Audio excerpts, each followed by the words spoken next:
let's just get straight into this video then. Starting off with the Premier League. So, football has finally returned, and it returned with a bit of a bang. There were some good games in there. And the first game we're going to discuss was Liverpool versus Leeds. Now, this game was absolutely crazy. Okay. So game finished 4-3. Liverpool did win the game.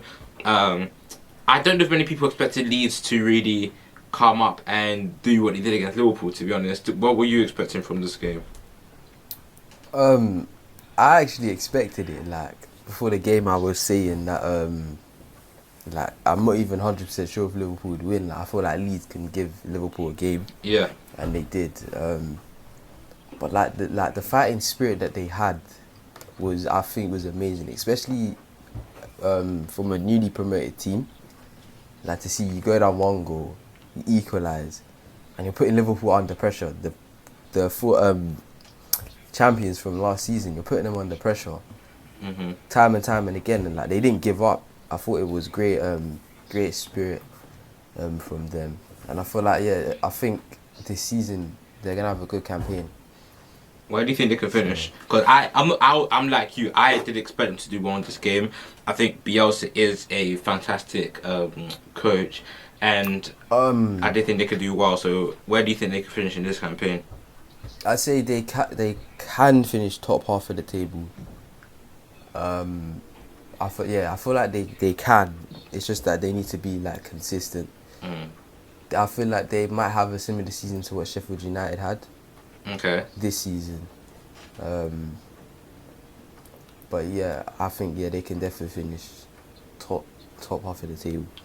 Isn't it a bit worrying to like they did concede 4 goals? Yes, 2 of them were penalties. But they did concede 4 goals, and they did score 3 goals, but they scored from all their shots on target. So although it is clinical, it's not sustainable. So I think that is true, but I feel like you have to remember who they were playing, and they were playing like world class strikers, and we know that the Liverpool attackers can be very clinical. So Liverpool scoring 4 goals is not a surprise, and especially they're playing a team that's been newly promoted. Yeah. Not really used to this the pace and stuff of the Premier League, like especially against a top team as well. You're like 4 goals, conceding 4 goals is one thing, but like it's not the best. But knowing that you can score 3 against that opposition, I feel like they can still take a lot of positives from that game. Yeah, I agree. So let's discuss the goals then. I think that the highest Leeds can finish is, so if I'm looking at the weekend's games, Everton really surprised me with how good they were. Wolves also surprised me, and so did Leicester. Those 3 teams that I thought were actually kind of struggle really surprised me. So I think those really teams are occupied 7th, 8th, and 9th. So I think realistically the highest Leeds can finish is, I'm gonna say 11th. Because I kind of have faith. I still have faith in Brighton to do really well this season. I don't know why, but I have something telling me Brighton will do well. Alright, so let's discuss the goals. Firstly, was the first penalty a penalty? I don't think it was, because again, it took a deflection off centre back and then hit his arm. So like, there's nothing much he could do there. Wait, what's the centre back's name? Robin Koch. Koch. Oh my gosh, we're 16 years old and we're laughing at that. Under the new handball laws, it is a penalty though. Like, it hit, like the new rule is if it's like anywhere below the sleeve. So like if you're watching it, like anywhere, it's basically like this part to this part. If it hits any part of your arm there, then it's a penalty. And although even the deflection. I mean, I guess so. Plus, his arm. How is his arm up in the penalty area? Is that the same thing with Sissoko in the Champions League final? Like, why is your arm up in the penalty area? But like, it's not like, the thing is, it wasn't intentional. Like, I know they're saying like, it's in an unnatural position. But like, if you're like, as a centre back, you're shuffling over to like try and stop a shot. When you're shuffling, your arms aren't going to be by your side. They're going to be like kind of up. I've never watched David Luiz. This guy lost to put his hand behind his back whenever he's shuffling around. Yeah, but that's him because that's him. Like he, I don't know. He like when he defends, especially like when balls come across into the box, you see him put his arms behind his back. Yeah. But that's literally just to say that if it does hit his hand, it can't be a penalty because his hands are behind his back. Yeah. But like in there, like in that situation, keeping your hands by your side is very difficult. I think it was. I still think it was unlucky, but at the same time, if that is the new law, then that's the new law and it's a penalty. Yeah, I think it is a bit unlucky, but I think realistically what the Premier League, what UEFA, what all the leagues have to do is make one rule and stick to it. So even if it's a deflection or whatever, if it hits that part of your arm, unlucky, it's a penalty in it. Because then if you put it up for debate, then that's where like remember Man United against PSG, Kimpembe's handball, that thing can be debated. What's called? There's so many like Sissoko's won the Champions League final, like we just spoke about. That can be debated. Like there's so many things that could just continuously be debated if you don't just have that one solid rule. Like offside, if you're offside, you're offside. There's no two ways about it. So yeah. And then Salah, of course, that penalty, absolute rocket down the middle. Salah in this game looked flipping amazing. He looked like he could go out there and try and score 40 goals this season. What do you think about Salah's performance? Hat-trick in the first game. What do you think? I feel like he was the best attacker for Liverpool in that game. Like I want to, because like personally, I think Salah's gonna have a alright season this season. You think alright? I feel like he'll get, like he'll score a lot of goals. He'll definitely get double digits, but I don't think he'll get top goal scorer. Wait, do you mean alright by like a normal Premier League striker? So like, or like alright by his standards? Because his standards is like 22, 23 goals this season. Alright by his standards. I don't think it's gonna be his best season. Okay. But it's not gonna be his worst. Like, yeah, I think. But based on this game, like the finish for his second goal was sublime. Oh that was like the power he got and the accuracy to go top that near post to the goalkeeper. That was good. Good accuracy and good power. I think the second penalty was good as well. He changed his sides. Yeah. Went bottom left. So yeah, I think I don't know. Based on that performance, I can kind of see him actually going and getting 20 plus goals.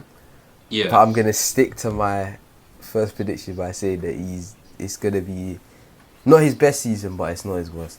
Who did you say last week will be top goal scorer? You said Aubameyang, didn't you?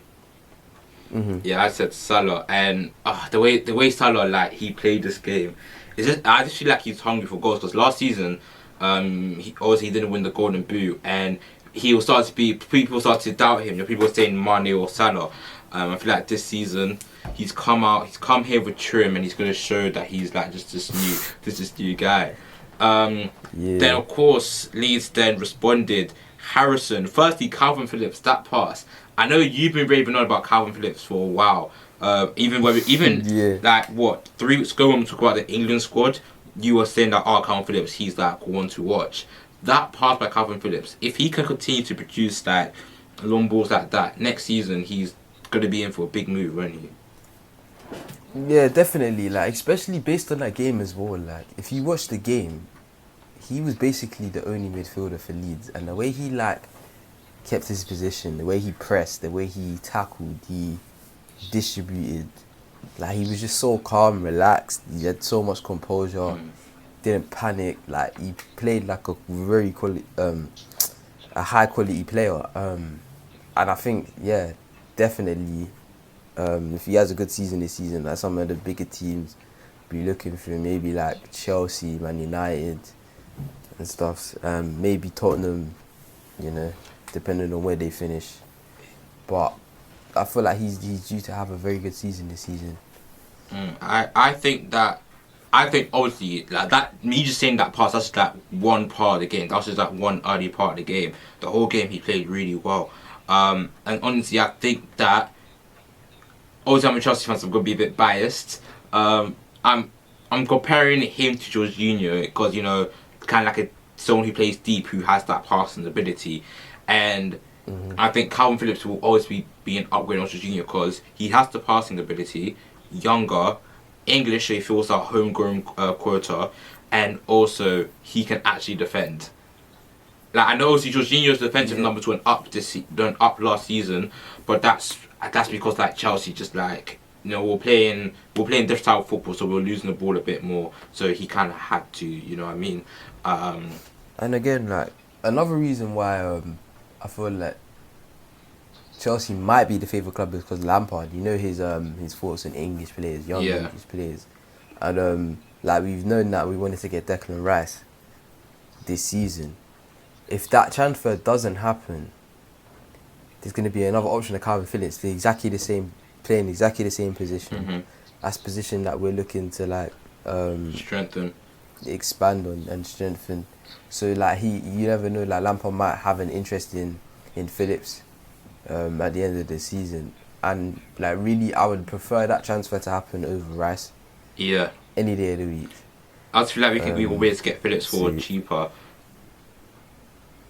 Yeah, especially because it's Leeds as well. Like,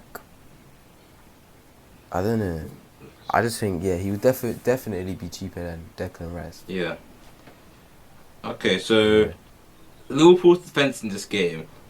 Me personally, like I feel for anyone who put Trent and Robertson in their fantasy team, because Jack Harrison goes past Trent. He then gets past Gomez, and then Van Dijk tries to come in the last minute to make to block it, and he couldn't get there. So effectively, Harrison went through 3 of the Liverpool defenders, and for the second goal, Van Dijk just being so arrogant, thinking he just like flick the ball past him. Well, I just kicked my camera whilst I was doing that. Yeah. Thinking just flick the ball past Bamford, and the third goal. I can't remember how Lee's third goal went in. It was a cross from the right hand side at the far end. Edge of the 6-yard box, someone controlled it, just hit it across the 6-yard box into the bottom corner. Yeah, but like I feel like Liverpool's defence that game just really wasn't that good, and towards the end of last season as well, they weren't that good. But people were giving the excuse of they're already champions, they're just easing off the gas a little bit, they're taking it a bit easy. Well, that's what I thought. Like honestly, that's what I thought. I thought they have nothing to play for. They're gonna take all the games a bit light. But and then going into the new season, like especially the Community Shield, I thought they would raise their game and stuff, but that didn't happen. Arsenal played them, dominated them. Leeds, at times they dominated them. They had Liverpool on ropes, but Liverpool at the end of the day were the better team, the stronger team, and they pushed through. But I feel like against some of the bigger teams like City, United, Chelsea, Arsenal, Tottenham, Wolves, Everton, maybe Leicester as well, like those teams might punish those mistakes, and they might lose a lot of their games against the better teams in the league. So I feel like that's something that they have to watch out for. I still think I still think they need to sign a few players, like a midfielder and defender, because again, they've had their team for like 2-3 seasons now. And like I said, I feel like their football's being, like right now, it's very predictable. Yeah. And it's like pretty much the same. So I just feel like they need to freshen up the team if they want to be retaining their league title, challenging Champions League, FA Cup, Carabao Cup, all these other competitions. I agree, because I was watching the transfer news today. By the way, we filmed this on a Wednesday, and when they was going through all the clubs, we got to Liverpool, they're in for some goalkeeper, some backup goalkeeper, and I'm thinking that's not where you need to strengthen. Honestly, City, one of your direct rivals, going in for centre back. Go and push that centre back. United now may get are now linked to Thiago. Just pay that 30 mil for 25 mil, however much. Pay it, because Thiago's a quality player. Honestly, I feel like they're just losing something. Something's gone missing in that defense, and just in that team in general. The attack looks like it'll be fine. maybe give Firmino some competition because he's kind of moving a bit mad right now. I just feel like there's something missing in that team, like kind of like that fighting edge is gone. I don't want to say the fighting edge is gone, but something's missing. Yeah. I don't know if it's because now that they've won the Champions League, you know, they brought the Premier League back to Anfield. I don't know if that's why, but just something looks like it's just missing there. No, I agree with you, and I don't know, at the moment you don't know what it is, because like they're using their team that they won the Champions League and the league for. So I don't know what must have gone wrong. But that's the issue. Like 2 years ago, they got like 97 points. I think it was 97. They finished second. Last year they got like, was it 99? Yeah. They got 99. They finished first with the same team. Or they added Minamino, who came halfway through the season and barely played. Who else? Did they even add anyone else to that team? They didn't add anyone else to the starting 11, did they? Like, it's the same team for 2 seasons who, like, fought so hard. They fought so hard 2 seasons in the Premier League, and then the other season also to go win that Champions League. Because remember, they came from 3-0 down against Barcelona. Like, they fought hard, that team. They've been working hard for 2 seasons in a row without having any reinforcements brought in. You know what I mean? So, and again, I feel like the fact that they don't have like a lot of the first team players, like Salah, Mane, Firmino, Van Dijk, Robertson, Trent, they don't really have competition other than their younger players coming through. Yeah, they're comfortable. So I don't know, maybe it's they're getting too comfortable, I'd say, like especially Van Dijk, based on that performance. Like, I don't know what he was trying to do with the goal. So confused. But I feel like they're way overconfident. Maybe they're just being too complacent, and it's costing them games. Like, important games as well, like the Community Shield against Arsenal. Yeah, I don't know if I don't know if they're gonna pattern up. I still think they'll finish second, like I said last week, but they're in danger of having like a very hard season. And of course here, the only reason why they won the game is because Rodrigo gave away a very, very silly penalty. I don't know why he's dangling his leg out like that in the box, but whatever. Alright, so the next game we'll discuss is Spurs against Everton. Everton beating Spurs 1-0 after a header by Dominic Calvert-Lewin. Bit of controversy with that free kick though. Apparently it was taken, like a few yards too far forward. Would the goal have been scored, Matthew, if the free kick wasn't moved a bit forward? It probably wouldn't have. I actually didn't know that, honestly, but like based on that game, like Everton deserved to win. Definitely. Like, look, even just me reading out the stats here, Spurs had 9 shots, Everton had 15. Like, even just like the attacking quality of the two teams, you could tell that Everton were just that bit more on it. Like, I feel like for me, a standout player for Everton was James. Oh yeah, James. He was amazing. He was actually amazing. He played like he's played in the Premier League for like a good 4 or 5 seasons. Like, he just played with experience, quality. He knew exactly what he was doing. Yeah, he knew exactly what he was doing. But do you know what it is? I feel like, although I don't take anything away from this game, because I was watching the game and the way he like had so much time and space in the middle of the park to like just spray passes wherever he wanted to. That's the issue. What Spurs, they weren't pressing anyone. The amount of time and space that Everton players had on the ball, true. like if Richarlison that had it like could finish in that game, Everton could have won by like 3-4 goals because Richarlison had some really good chances. Yeah, but at the same time, like Tottenham, they had big chances as well. Like, what was it? The Doherty chance in the first half, like near the end of the first half. Doherty's chance. Kane's chance where someone played the ball in the box. Oh yeah. Sancho played that ball to Kane there. On the counter attack. Oh yeah, that one where that one. That one as well, where Pickford saved it from Ali's shot. Yeah. Like, they had chances. like they can't complain because it's not like they never had chances to win the game. They had chances to win the game, they just couldn't finish. And really and truly, with the attackers that they have, you're expecting them to finish. Yeah. So I don't know what happened there. It might have just been a hiccup.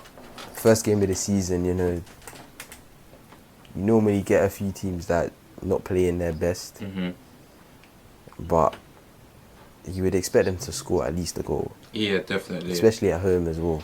And also, I just feel like, I don't know, like, you know the Spurs documentary, yeah? Have you finished watching it? No, I haven't watched the new episode. I've only watched one of the new episodes. Okay, it's after you've watched these next ones, documentaries finished. There's only 9 episodes. And I feel like the propaganda, which is amazing, making everyone feel like, oh, Spurs are going to do amazingly this season. Oh, look at Spurs, look at all the troubles they've gone through. Oh, look at Spurs. Oh, everyone loves Spurs, you know what I mean? The propaganda was amazing because I was thinking, oh, you know, Spurs, I thought, oh, I was judging Spurs a bit too harshly. But after seeing this game, like, just to talk a bit about the debuts, Højbjerg, I did not see my all in that game. I didn't really see him do much. I saw him make one foul. That's it. Near the end of the game, that's it. And then Doherty, I feel like he had a good game actually. Yeah, he had a good game, but he is a right wing back. So, and he was a lot of the times he was playing as kind of like a right midfielder, if you know what I mean. So he was running up and down a lot, and you could see towards the end of the game he was getting, like, you could tell that the quality of his runs and stuff weren't really as good, and I feel like that just impacted them a lot because, you know, then the pressing, obviously if Doherty got tired, like what he was subbed off in the 76th minute, the players were getting tired, all that stuff, the pressing just wasn't on, and I just feel like Everton basically scored them, outclassed them by a lot. Yeah, with their play, I feel they're just more intelligent and more smart on the ball, like when to press, how to press, and stuff. They were just a lot smarter than Tottenham in this game. Yeah, so let's quickly touch on the debuts from Everton. Alan and Decore, the other 2 debuts. Alan won man of the match. Quality. Yeah, for both of them. Yeah, they was just quality. Like they both played. Well, like Decore's been in the Premier League for a few seasons, knows how it works. He just fit into that team well. Alan, he showed his experience from Syria. You know, just like nothing more than just a top quality performance from both of them for me. Yeah, what really stands out to me is that last season, Keane and Mina never looked like the strongest pair. Suddenly, Alan comes in, and suddenly, they just look solid. You know what I mean? Like Alan really did make a big difference into this game. Now it's just about literally they can sustain this for the whole season, because if Richarlison can, like, you know, start finishing, if Calvert-Lewin keeps scoring, and if, you know, Hammers can still find those little pockets of space to just work his magic, then Everton could be very, very dangerous this season, to be honest. It was a good game to watch. Yeah, I agree. Alright, now the next game we'll talk about was the first game of the Premier League returning. Fulham against Arsenal. Arsenal beat Fulham 3-0 at Craven Cottage. Breaks my heart to talk about this game, but Willian, amazing debut. 3 assists, a hat-trick of assists on your debut for Willian. Wait, did you watch this game? Partly like, I watched parts of the game. Not all of it. But yeah, I think Willian, I don't know, he just fit straight into that team. Like the way Arsenal played that game, they played like a top quality side. You know, another standout performance was Kieran Tierney for me. Yeah. Aubameyang as well. Who was the midfielder? Xhaka played well. And the list can go on, like, really. Gabriel had a amazing debut. Yeah, scoring on his debut as well. Solid defensive performance. But I just think this is what I mean. This is what we were talking about, the next step for Arsenal, and I feel like they are making significant progress. Mm. And I feel like the new system that they got with Arteta with the back three and then the four across the middle and then three up front, I feel like that formation could work. What surprises me as well that Arteta went for Willian over Pepe. Yeah. But the decision worked. It worked. Like, really and truly, another way that I thought that he might set up the front three was Aubameyang up front, Willian on the left and Pepe on the right, and Lacazette on the bench. You didn't think Lacazette to be dropped? That's what, that was another way I thought Arteta could set up the Arsenal front three, because you know how clinical Aubameyang is up front. Like Lacazette, he hasn't really, like, I know he scored in the game, but it was a rebound and it just fell to him. Yeah. And he was just at the right place at the right time. Like, Lacazette, he's a good player, but I feel like he's not at the level of Aubameyang at the moment. Yeah. Like, and I feel like he needs to be reaching Aubameyang's level. Yeah. In order for Arsenal to like especially if he is starting, in order for Arsenal to be pushing on more for like Champions League positions, because Aubameyang can't be doing it on his own. Definitely not. Like he pretty much did all of last season. So I just feel like Lacazette needs to step up his game, because like he's still a quality player. He just needs to prove himself again that he's still got it. What surprised me about this game a little bit with the tactics is I can't believe how far forward Tierney was actually like allowed to go. I saw that he was basically playing as a left winger. Yeah. Like he was playing. He's a left centre back, and Fulham allowed him the time and the space to be playing left wing. Like when Arsenal lost the ball, Fulham were counter attacking. They didn't put Arsenal under that much pressure, so Arsenal kind of had it easy that game. In a way, I was kind of expecting the game to go that way because Fulham are newly promoted. Yeah. And I don't think that they're going to do that well this season. I don't think they're going to stay up. Because they're going down. Yeah, neither do I. But yeah, I just feel like we're not going to see the Arsenal play that high in every game against other teams. Yeah. Against other teams, like I feel like that might have just been an exception because of how bad Fulham actually did play. So. But I feel like it's promising from an Arsenal point of view. Yeah, getting the fans excited, and it shows that because last season they did lose like games with teams that they really should be beating. So showing now that they can win these sort of games is good. And also no space in starting 11 for Saka, Ceballos, Pepe, and Nketiah. These are players who really are. Apart from Pepe, these are players who like really showed promise last season. So no space for them starting the lineup, and Mitrovic didn't start for Fulham, so maybe we didn't actually see the full capacity of Fulham's abilities.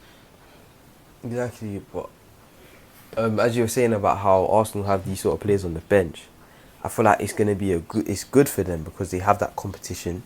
It's gonna push everyone even further. It's gonna make them fight for their position because they want to be playing first team football every single week. So I feel like it's gonna get the most out of all the players in the team, and I feel like this could be one of Arsenal's best seasons in a while because of it. Yeah, definitely, because if they can keep performing like this, I don't know if these performances will be sustainable. And it'll definitely change the way they play for that, when they play against the bigger sides. But I do think that there is great promise to this Arsenal side. I think that if United don't kick on, or even if Chelsea don't kick on, because we didn't have the best performance against Brighton, even though we won, we didn't have the best performance. Yeah, exactly. Then Arsenal could really be, challengers for top 4. Yeah, I agree. So speaking about Chelsea's poor lackluster performance, we'll now speak about their game a bit more as they beat Brighton 3-1. I would like to say that we're in the Predictors League. And Matthew, it's like we had a deal, Matthew. We had a deal. And you decided to go around changing your predictions. What do you have to say? What do you have to say for yourself? No, alright. The one that I would admit that but I had to. Like the one of Wolves against Sheffield, I saw Wolves' starting lineup and I thought, yeah, I have to change it because there's no way Sheffield were going to beat Wolves. But the one that, kind of annoys me is that I predicted Chelsea to win 3-1. Yeah, the Chelsea will mess you up. Yeah. I changed it before the game to 3-0 because I didn't realise what our defence was. And we ended up winning 3-1 and I got 10 points instead of 30, so... I mean... I lost out there. It's calm, innit? If you want to join our Predictors League, then the code will be in the description down below. If you want to join, you have to download... I can't remember what the app's called, but yeah... It's called Forscore? Forscore. In fact, let me just check it now just to be 100% sure. The app is called... Yeah, it's called Forscore. So, yeah, the link will be in the description down below to download the app and join our Predictors League. Yeah, I think I'm like 4th, 70 points. I think you're like 7th, I want to say. I'm 7th with like 55 or something. I could be on 100 because I was going to change my prediction for the Wolves game, but I thought, nah, we have a deal, so I'm not going to do that. No, but I feel like we should be able to change because when we're predicting it, we don't know the starting lineups as well. So yeah, I agree. Yeah. So I feel like we should be like, if we do change, then it's calm. It's okay to do. Yeah. Anyway, let's discuss this game. Yeah, the Chelsea game, like, obviously, first of all, what I say is like Chelsea, they didn't have time really to prepare as a whole team for this game. Yeah. So the players that I expected like to play well was Werner, Kante done his bit, Reece James done his bit, Zuma done his bit, Christensen done his bit at times. Still questionable. The Marcus Alonso did not do his bit. I was not impressed with him. Loftus-Cheek. Oh my gosh, Loftus-Cheek. Oh my. Let's just leave him out for now, and then let's just talk about him later. Yeah. Mount, he had a good game. Havertz, obviously it's not going to be his best performance. Yeah. Exactly, give him time. Like he's trained for like 3 days. He hasn't had time to gel with the team. So to throw him in the team, he wasn't even played his preferred position. Like he's better as an attacking midfielder. Expecting him to have a world-class performance in his first game after 3 days of training with the team. As a 21-year-old. Exactly, like it's too much weight to have on his shoulders in the first game. Like, obviously he needs time to adapt to the league. So like, we will see, like, and there were times in the games where we saw his quality, like some of the passing, his hold-up play, the sprint that he made back to. Oh, that 80-yard sprint after he lost the ball, the determination he showed to get that ball back. So like, I feel like it's wrong for people to actually immediately criticise Havertz's performance.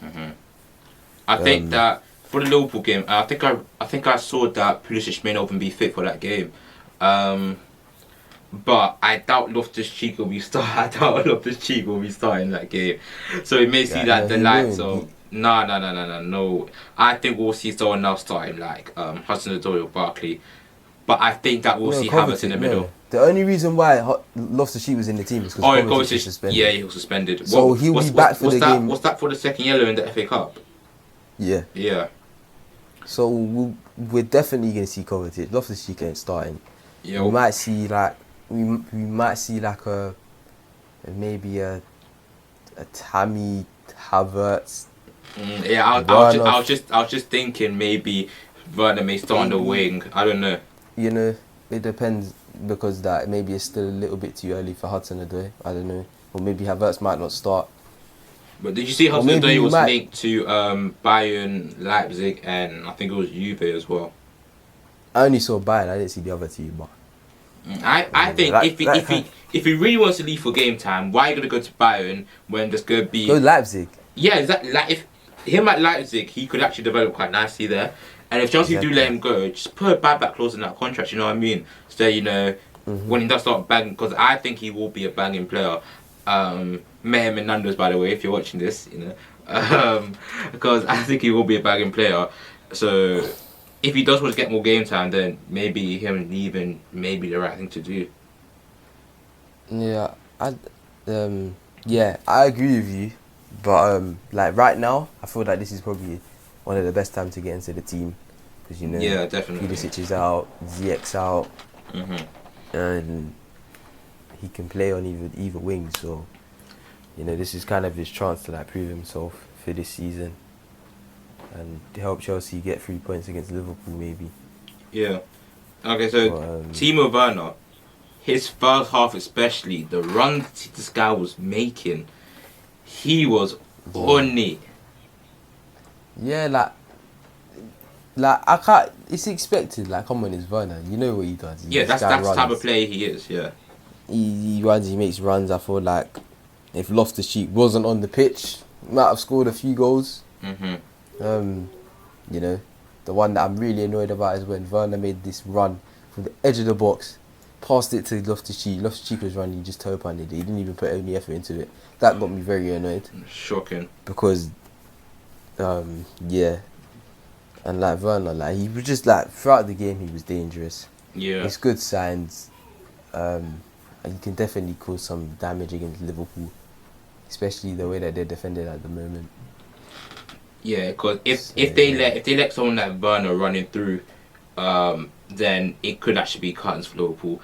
And yeah, so Werner is looking like a very good signing. Havertz, we can't say yet, but from his debut, a bit lackluster. Now, did you add Ben White and Adam Lallana? They were two kind of debuts for Brian. Obviously, Lallana went off injured quite early. Ben White, what do you think of his performance? I think he's a good centre back. You know, he had a good debut. You know, he defended well. He didn't make any mistakes. He did come off injured at the end, but I feel like he can be pleased with the way he defended as an individual defender in that game. So yeah, I feel like he's definitely going to be on the cards for this England centre back position in the future. You know, he might get into our Euros team. Speaking of players who are on the card for the English team, Lamptey and Reece James, England's right backs right now are mad. What? So you've got I'm not English. You lot got Wan-Bissaka, Trent, James, Lamptey. You got that Max Aarons. You have Kyle Walker-Peters. Walker is still top quality. You have that's just the ones I can remember. Trippier, 8 top quality right backs. Kyle Walker. Oh, I said Kyle Walker. Oh yeah. That is 8 top right backs, and Lamptey. I mean, I said a lot. As soon as I saw this guy in his debut, I know he only came off a little bit for his debut when he was playing for Chelsea. Arsenal. I think it was against Arsenal. I think so. I can't remember. Yeah, it was. I remember. It was against Arsenal. I was like, this guy is going to be quality. Then when I saw on his Instagram that he was one of Brighton, I was like, oh, you know, it must just be on loan. Now I'm like, I see he's a permanent transfer. I'm thinking, I know we have Reece James, but he Lamptey. I knew he was going to be a top quality player, and he showed it towards the end of last season, and he has shown it now in this game at the start of this season. Yeah, I feel like I'm kind of upset that we actually let him go permanently. But at the same time, we have Reece James. Yeah. So he wasn't gonna get game time. So I'm kind of in a way, I'm glad for him that he's actually gone on. He's moved on. He's playing first team football. He's proven himself. You know, and I feel like it would have been very difficult for him to actually get into that team because we had Aspie. Yeah. Reece James is there as well. He broke into the team last season. So I don't it's probably the best thing for him as a player and his development. But I feel like we could have made that deal a little bit better, like a buyback clause or even a sell-on clause, just in if he does go for big money, that we get a percentage of that. You know what I mean? Exactly, because we sold him for 3.8 million. Yes, very little. And I'd say that is a bargain for any team. Literally. So, but he had a very good game against Chelsea. He dominated Alonso. He made him look like a little child. Yeah, word. Alonso, no, just. But then Reece James showed that he can strike a ball. That goal, instant response. What a way to score your first Premier League goal. I was getting ready to cuss him out for shooting from that far out. And I see the ball hit the back of the net. I just had to shut up. Like I was just stood there like. I'm not gonna lie, at that point I also complained that I like Kepa for like letting in that goal. Then I look at the screen now and I'm just seeing Reece James and I seen the ball flying across into the top corner. I'm thinking, oh my gosh! I picked up my little brother. I was like, oh my gosh, Reece James, because my brother was cussing out Reece James before because he just loves to cuss out every Chelsea player. So I was like, yeah, look what my right back could do. But yeah, let's talk about some of the lesser Chelsea performances. Kepa. Now, you said that Kepa, because now he knows he has competition. He's going to start doing better. I take it back. I wasn't expecting him to do something like that. I don't even care. Based on your season last season, knowing how badly everyone wants you to get out of find a replacement for you, I wouldn't have expected him to do something like that. Like, honestly. Exactly. And like, I'm just sitting there watching. I see Trossard take a shot from outside the box. I'm like, yeah, cool. He's shooting outside from the box, yeah. Yeah. Then the next minute, I see it hit the back of the net. I'm thinking, oh my days, he's actually gone and done this. Firstly, Kepa's positioning wasn't it, and then he let. It was no. To be honest, it wasn't that. His positioning wasn't terrible. Like he got across to the ball and then he dived over it. Like, why? Why are you doing this? Like, I actually wanted to start crying because I thought this is a game that we shouldn't even have won. To be honest, I'll be true. We shouldn't even have won the game. Yeah, we didn't deserve to win that. We got dominated by Brighton. Brighton should have won the game. And I was like, in this situation, like we were getting put under pressure, and you go and do that while we're winning. I'm just like, please, like, why? I just think that really we spent like what 200 million on attackers. I think around that much.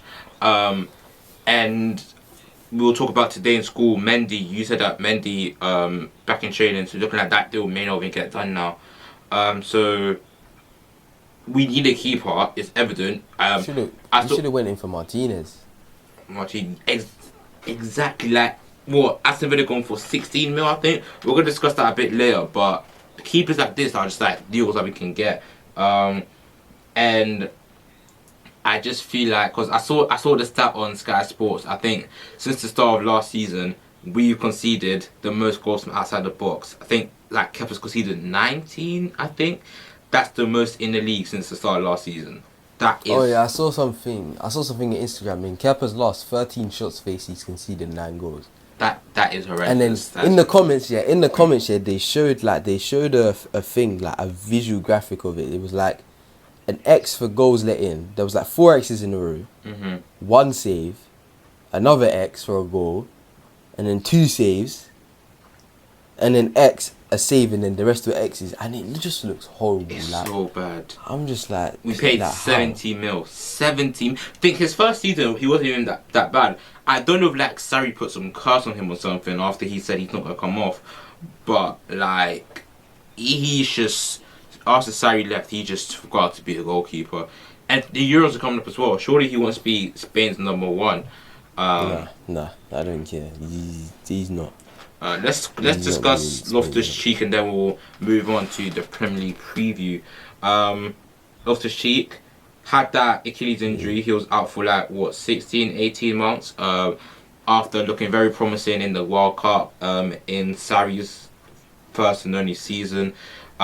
His first game back, you had very strong comments. And now in this game back, I would like to reciprocate those comments, because although I don't want to make it sound like I'm attacking Kepa, I'm attacking Loftus-Cheek, but you're playing attacking midfield, you know what I mean? Like, this is like his position that he likes to play. Yeah. And he couldn't complete a pass to save his life. I don't know what he was doing. Like, the amount of memes I've seen that's like, oh, if Loftus-Cheek wasn't playing, then he would just be like, you know, he'll be like, I was like, oh, if he had Carlos Tevez looks, where would Loftus-Cheek be?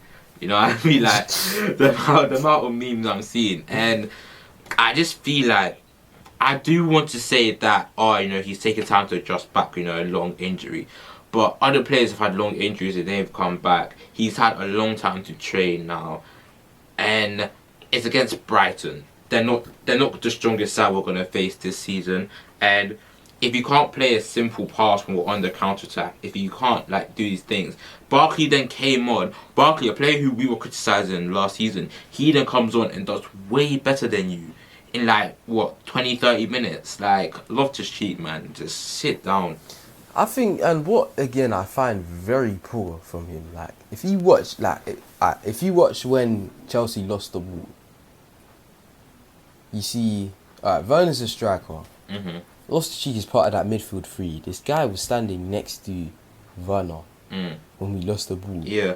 And Werner was the one sprinting back to win the ball, not him. He was walking. Yeah. And he's part of that midfield. And then there's times where the ball came in, So I think it was that number 17 for I think it's Alzate.